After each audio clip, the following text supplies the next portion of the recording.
Hutash? Hutash. Everyone say Hutash. Hutash. Better. All right, so Hutash was the Chumash earth goddess. She was responsible for creating everything on earth. The plants, the rocks, the water, everything. Now, long, long ago, before there were people like us, there were just plants and animals. And all of the other animals lived and did what they do, and everything for a long time was great. Everybody got along, there was plenty of grass to eat, there was plenty of water. But then one day, the animals, they had it too good and they started to run out of space and they started to get angry. How many of you like to have your own room and stuff to yourself? Yes, me too. So imagine all of a sudden if you're forced to share your room with like 3 brothers and 2 sisters, all of your space gets taken away. Would that make you a little angry? Yeah, so the animals on Earth started to get a little bit angry. In fact, they started to get so mad that they began fighting with one another. Now Hutash, the Earth goddess, the one that created everything, looked down from the sky. Oh, I think I hear something up there. Might be a little bad. Hutash looked down from the from the sky, and she did not like that the animals were treating each other so badly. She thought that everything she created should respect one another and everything could live happily.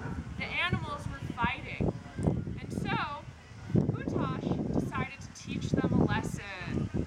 So what she did is she took from her bed a giant blanket and she draped it over the whole entire world and covered it so it was pitch black.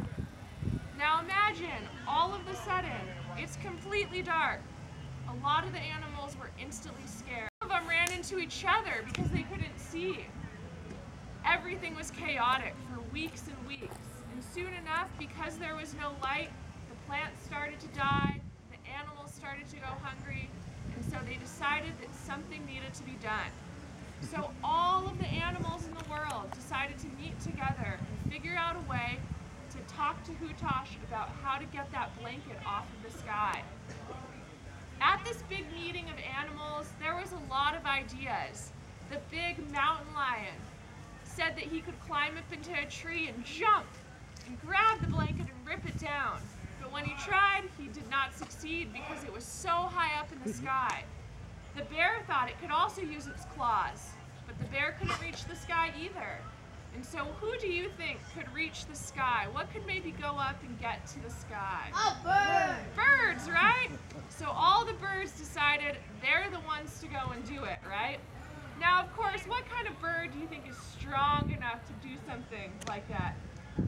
A hawk? What else is a strong bird? A golden eagle. An eagle, yeah. What are some other strong birds out there? There's this bird that eats other birds, I think. Yeah, maybe a hawk, right? No, not a hawk. It's different kind of bird. Okay, well, there's a lot of really strong, brave birds out there. And so what they decided was that the strongest, fastest birds would have the best chance of going up to the sky, talking to Hutash to get that blanket off. Yeah. First, the eagle, the golden eagle, decided it was going to fly up to Hutash and tell her to take the blanket down. So it started flying and flying, but soon enough this eagle realized that the blanket was a lot farther than he thought. And so he had to turn around because it was way too far. Hutash was way up farther than they had imagined. So he came back down and he told all the other animals, "Sorry, I'm not strong enough. We can't make it up to the sky." Sure enough, a peregrine falcon came walking up. Peregrine falcons are the fastest birds in the world. And she said, "Well, I'm the fastest, so I'm going to fly really fast, farther than you went, and we'll see if I can make it." So she took off into the sky and flew and kept flying and flying and flying, but soon enough she got too tired also, and she had to come all the way back down to Earth. Well, all of these animals were starting to feel real defeated.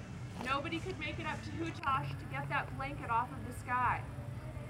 So all of a sudden, all the animals were yelling and fighting and bickering with one another, but from the very back of the crowd, loud, a small voice emerged saying, "I can do it. Let me try." And sure enough, a teeny tiny bird came hopping out. Anyone know what the teeny tiny bird might have been? A hummingbird. Now, do you think a hummingbird could fly faster or stronger than an eagle or a falcon? Yes. No, but you know what? The hummingbird used its brain, and it had an idea. And it said, why don't we work together? I'll climb on the back of the peregrine falcon. The falcon can climb on back of the eagle, and we'll fly up together. When the eagle gets too tired, the falcon and I will continue, and when the falcon gets too tired, I'll go by myself. All the way up where Hutash was, he didn't know what to do because the blanket was just lying there and he didn't know where to go around to get to Hutash. Yeah. To poke a hole? Yeah. Well, that's a good idea. In fact, that's what the hummingbird started doing. One by one, poking little tiny holes into the blanket over and over, millions and millions of times. And sure enough, little tiny specks of light started to shine in the nighttime sky. Now with one giant burst, the hummingbird burst through the blanket all the way to Hutash and said, "Hutash, we need our light back."